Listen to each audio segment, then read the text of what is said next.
On today's Be the Teacher, we will be discussing set design. For this class, when it's time to do a set requirement, you'll find 3 original set images of 3 different locations where your director's film could take place. And one of those images must be a before and after where you professionally stage and make changes. But I'm getting ahead of myself.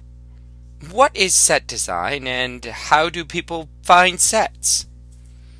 When picking locations for your film, you're casting your film with actors who have a lot of character.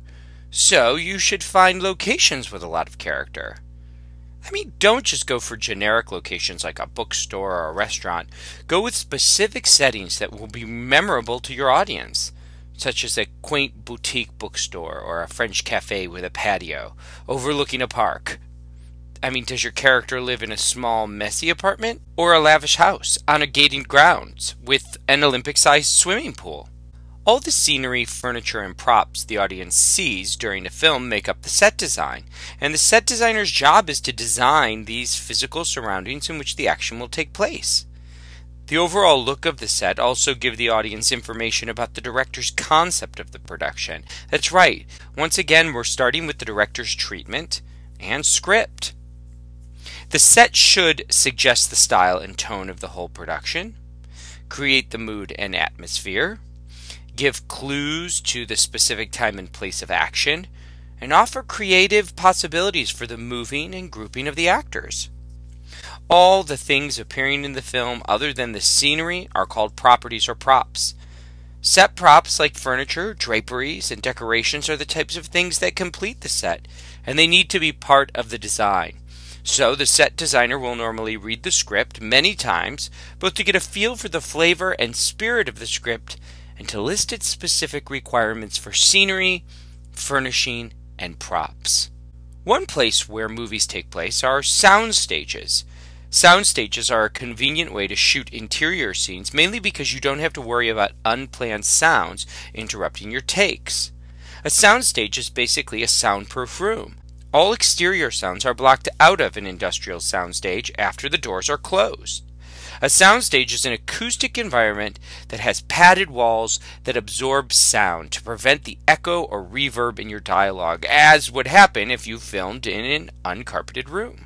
For example, look at this picture here. This picture here is from The Amazing Adventures of Spider-Man. You didn't know that that subway scene actually took place in a soundstage in front of a green screen. See, an advantage of shooting on a soundstage is that you can set up several interior sets for different locations in your script without having to move your whole production team.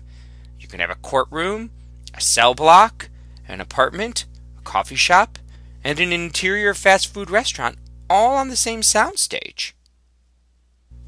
For example, look at this soundstage from the movie Enchanted. This is a ballroom that is being built from a model on a soundstage. And the ballroom is not the only room that you'll find on this particular soundstage. For example, there's this bathroom that they use at one point in the movie, and there's the apartment where the main characters live in the story. All of these different environments are located on one soundstage. And again, this is the movie Enchanted. In addition to sound stages, there are a number of outdoor locations that can also be used. I mean, filming on a sound stage or in a warehouse is not always practical. You may not have the budget to do it, so sometimes you can find a location at which you can film for free or for a price that's within your budget. By shooting on location, you don't have to start from scratch and construct sets for every scene in your film, because that's not always practical, especially on a low budget. Whether you're in Los Angeles, New York, or a small town in the Midwest, you're sure to find a vacant building that can work wonders for your story. And it's just waiting to be razed. That means knocked down or renovated. From an old restaurant that's been shut down to a bank that closed its doors, you can usually negotiate with the building owner or the government to film on an existing set. For example, here's a shot of Will Smith in I Am Legend, where they shut down one of the streets of Manhattan, Park Avenue, to film the movie. The thing about filming on location is that you have to make sure that the place you choose is appropriate for sound as well as all the crew and equipment you'll be bringing. In New York City, you have the Made in New York office sponsored by the government, where you can go and you can apply for a permit online. There's information here about when a permit is required and fee info. They'll also tell you about insurance requirements and optional permits that you may need to get. And look at this, it's only $300 to apply for a permit, and the fees after that are not that expensive. That's to film in New York. And then they tell you how to notify the neighborhood and talk to the people who live in that neighborhood so that they know you're coming. It's really become quite easy to film in New York City, to get the permits, to get the sheets necessary to shut down a street, and to even have access to police officers who will work your movie set throughout the day, helping you to secure the area and keep your movie free from people who might want to make a surprise appearance. Plenty of famous movies have been shot on location, even in Manhattan, like Breakfast at Tiffany's, Captain America, The First Avenger, movies like The Avengers, The Dark Knight Rises, upcoming movies like The Avengers 2, and even TV shows like Doctor Who, Elementary, and Glee. Check out this shoot here. As I said, with a permit in New York, you get access to a police officer who many times will help you to secure your set, access to the streets, like for this truck here filled with equipment, or this back here which must be craft services. And check this out, you get to take over the streets. I bet you didn't know a driving scene was filmed like this. That's right, the person behind the wheel of the car is going to look like he or she is driving a car. When deciding on locations, make sure they are appropriate for sound. You don't want a location that's too close to a freeway or a construction site. In fact, here's a list of things to consider when scouting locations. Is parking available for cast and crew and equipment vehicles? Is there a bathroom facility nearby? Is it a quiet location away from traffic, train tracks, outdoor fountains? Is there electricity available to plug in your lights? If not, you're going to need a generator. If you're shooting out of town, are there overnight accommodations nearby? Is there air traffic noise if the site is en route to an airport? Do you have space to set up a picnic area to feed your cast and crew? If you didn't know, you always need craft services. That's right, you have to have food on the set to feed the members of the cast and crew as the day goes on, because these are long days. And you want that food to be good. Anyone will tell you. Oh, can you get permission to shoot there? Do you need a permit? And if so, can you afford to film there? Does using the site require the hiring of a police officer to stop foot or street traffic? Is there a photocopy store nearby for copying the next day's schedules and scripts? Do cell phones work in the area? I mean, I live in Manhattan, and sometimes my cell phone doesn't work in the middle of Central Park. Remember, finding that perfect location that works both inside as an interior and outside as an exterior may be difficult. So, sometimes you can film the exterior of one place and then use a different interior, or even construct the indoor rooms on a soundstage. So you can film both on location and in a soundstage. Remember that apartment that we talked about for Enchanted? The inside that was built on a soundstage? If you watch the movie, you'll see that that's exactly what they did when filming Enchanted. They showed you this apartment that doesn't really exist. It's been built on a soundstage somewhere in a studio over in Brooklyn. And then they cut to shots like this that show you the building from the outside. Now you believe that that apartment is in that building. As I said, they film the exterior of one place and then use an interior that's been built on a soundstage. Doing so gave them so much more control over the environment, over the sound, over the lighting, and over the shoot.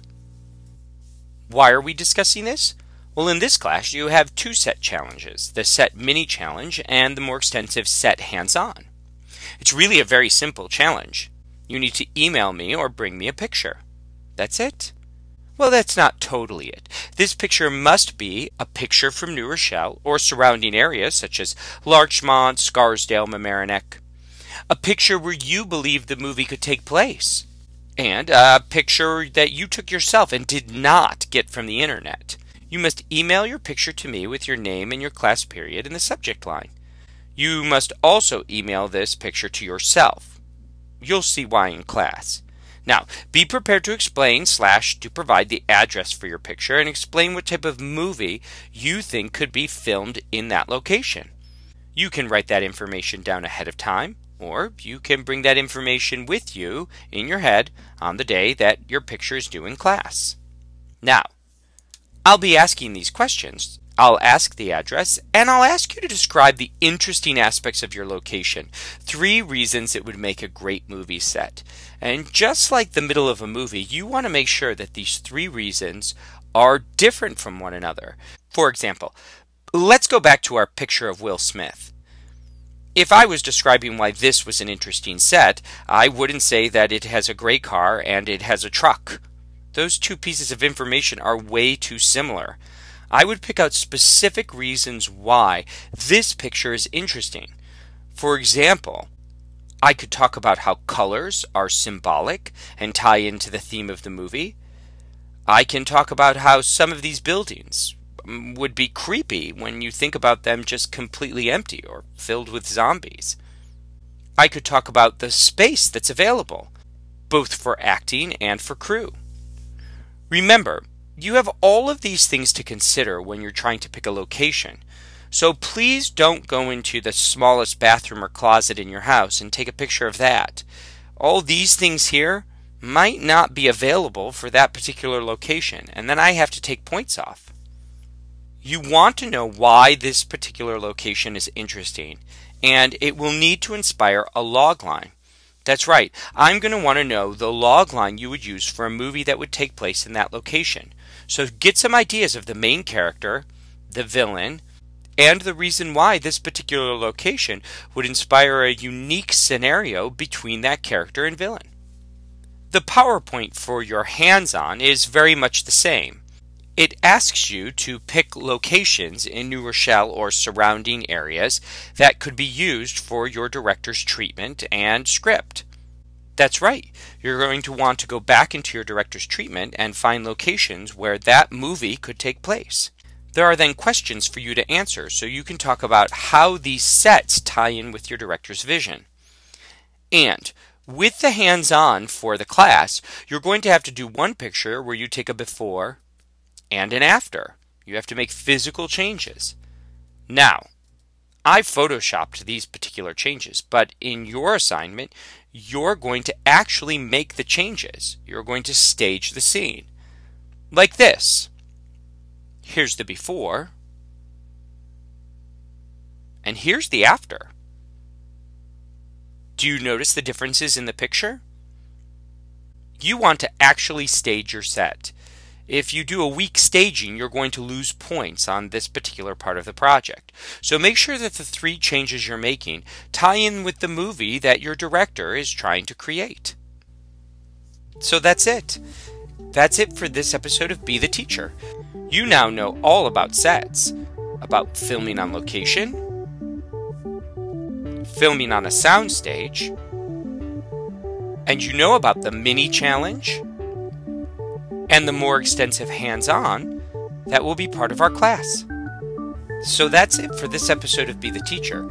I hope you understand set design, and I hope you understand what's required of you to do a great job on set design in this class. Have fun finding your pictures, and I'll see you on the next episode of Be the Teacher.